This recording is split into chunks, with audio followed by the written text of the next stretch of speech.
All right, day 3. You're gonna need a box, a bench, or like a couch or something like that, dumbbells, and a pillow. And I think that's it for today. So we're gonna start with our first two exercises. One leg squat off the chair or off a bench or whatever you have available to you. You're gonna do 8 of them.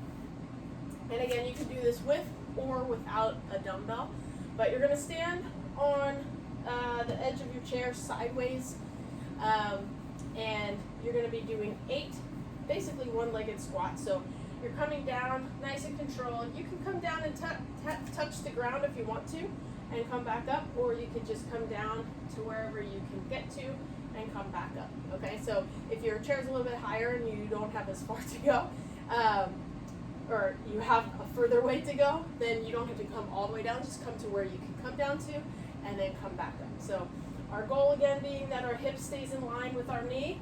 It doesn't shift out laterally as we go.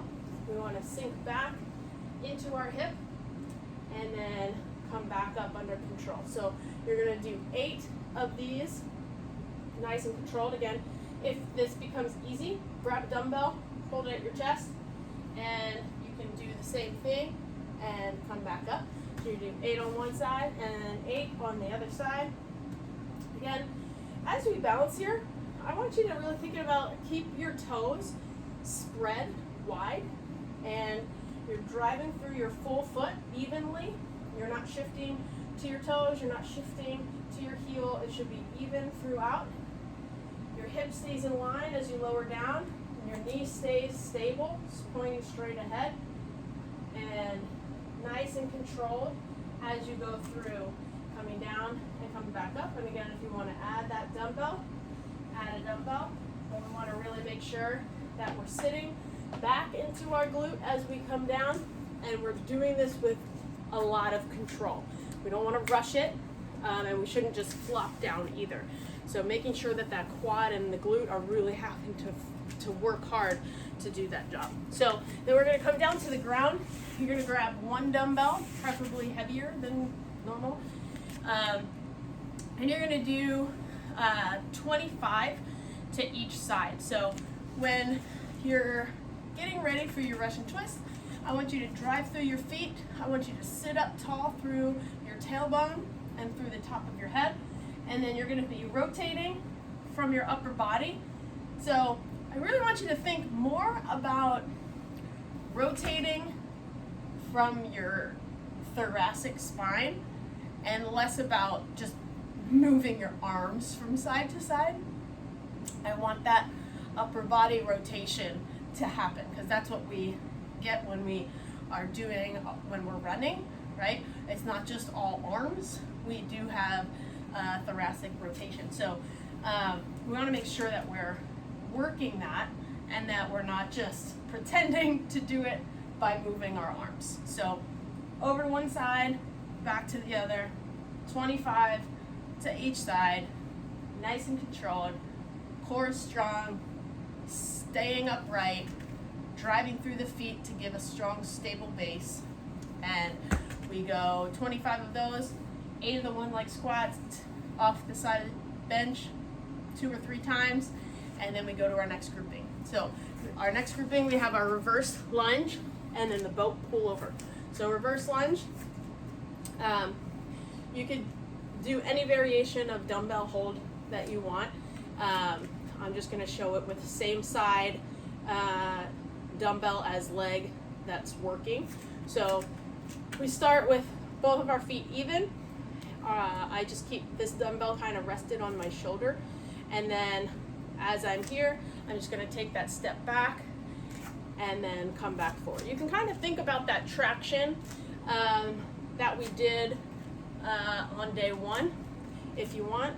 Sometimes I find that doing that traction with the front leg at least really helps my glute to do what it's supposed to do as I go through. So you're going to do all 15 on one side and then all 15 on the other. Again, we're taking that step back and coming up. If you notice, my knee and my ankle are in a good alignment. My hip and my knee are in a good alignment as I come through. I'm not shifting my body weight forward or backwards, but kind of staying even between. And all of my focus is on this front leg. That's what's doing all the work. So 15 reps on each side. And then we come down to the ground, we do 12 boat pullovers. So kind of like the boat alternating presses from the other day. You're gonna do boat pullover. So we get ourselves in this position. You can do 1 or 2 dumbbells, it doesn't really matter, whatever feels better for you is fine. I'm gonna use 1 for today. And I just kind of take my hands like a diamond and then hold the dumbbell long ways. So you're gonna bring your knees up like the dead bug position. Get my lower abs to press down into the ground, my ribs lock down towards my hips, and then from here I can bring my legs out to that boat position, and then I'm gonna keep that position as I do my pullovers, bringing the arms overhead, pause, come back up. Again, it's not about trying to get your dumbbell to touch the floor, it's just bringing it over. Let's see if I can show you a better angle here. So again, you can keep your knees in if you wanted to.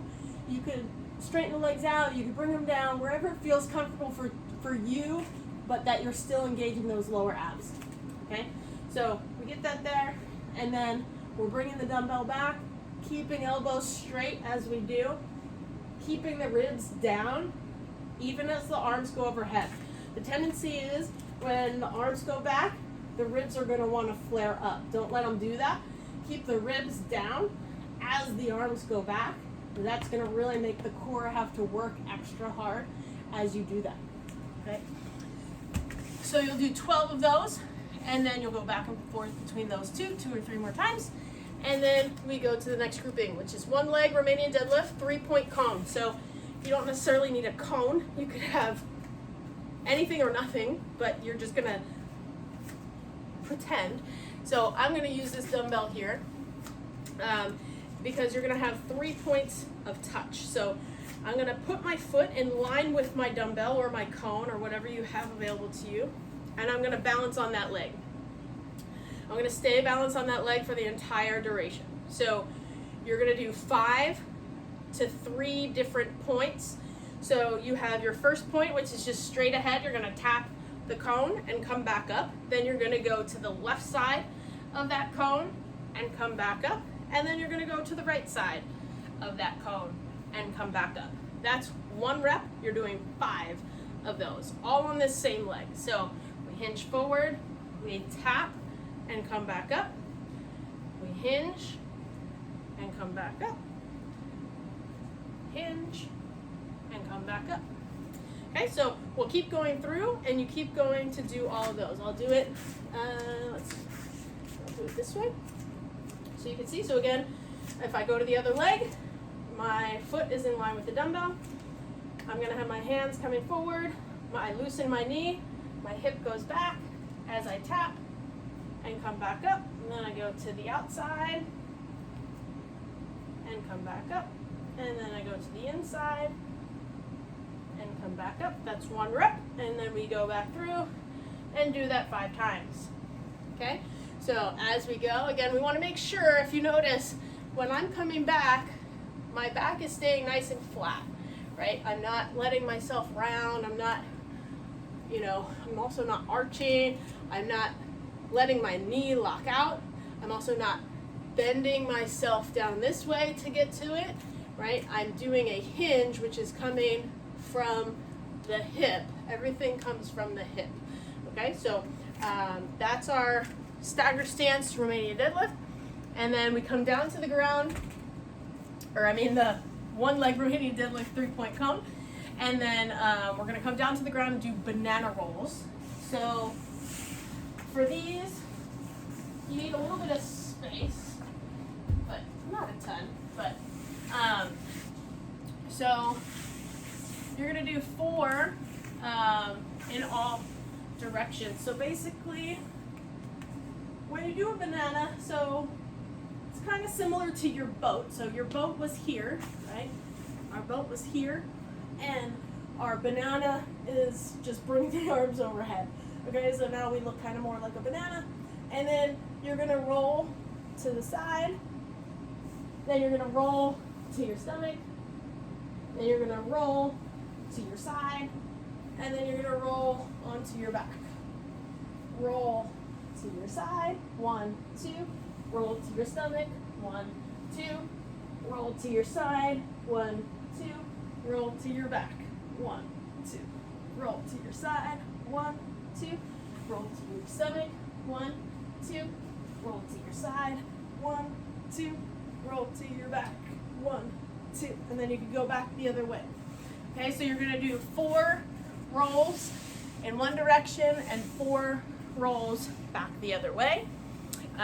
Go back and forth between that and the one leg 3-point cone 2 or 3 times, and then go to the next one. So the biggest thing with that one, with the banana roll, is just really trying to keep your hands together the whole time and your feet together the whole time as you do the roll, and trying to keep your hands and feet off the ground. So those are your 2 main things as you go through the banana roll, and just trying to keep, you're trying to think about keeping that like plank position through your core as you do that roll one way and the other. And then the last ones we have is the bench hip thrust and the pillow wipers. So if you have a pillow, you can use a pillow. For today, I'm just going to use this little orb ball. But it's just something that you can put between your knees. As for the bench hip thrust, or you could use a couch if you don't have a bench. But you want something you can kind of put your arms out, and then just from like maybe your bra strap up is where you're going to be having your back on the bench. So my back is on the bench, but just kind of I guess it would even be higher than your bra strap. It's more like just your upper back is on the bench. You're in a glute bridge position, and then again, this is one where I like to kind of crunch up a little bit just to make sure my lower back doesn't do any of the work. And you're just going to drop your hips down and then drive your hips through. Drop your hips down, drive your hips through. Okay, so for here, we're doing 15 of these with maybe a 2 or 3 second squeeze of your glutes at the top.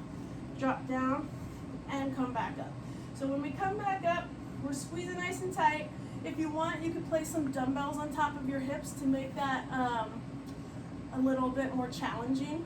And then if you wanted to make it challenging still, you could go to one leg.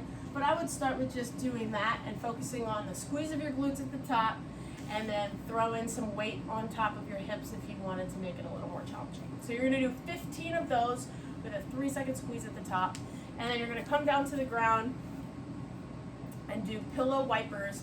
So you're just going to be taking whatever it is that you have, whether it's a pillow or a small ball like this, something that's going to keep your hips or your knees in line with your hips. So you don't want something that's so big that your knees are like outside of your hips. So that's why I say use a pillow or something like that. But just something that can give you that idea of keeping just a little bit of a squeeze as you do your wipers. So we're going to be laying on the floor with our knees up again in that kind of dead bug position. Our lower abs are strong and down into the floor. We're going to squeeze our knees together. We're going to rotate over to one side. Use your obliques to squeeze and pull you back to the center. Come over to one side, squeeze and come back to the center. Really making sure that as you come back up, you want to make sure that the shoulders aren't popping off the ground. The shoulders should stay down on the ground, and then you bring it back to the center.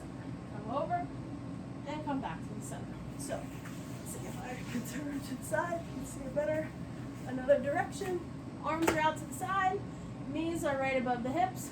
Lower abs are down into the floor. Knees are squeezing together. And then we rotate.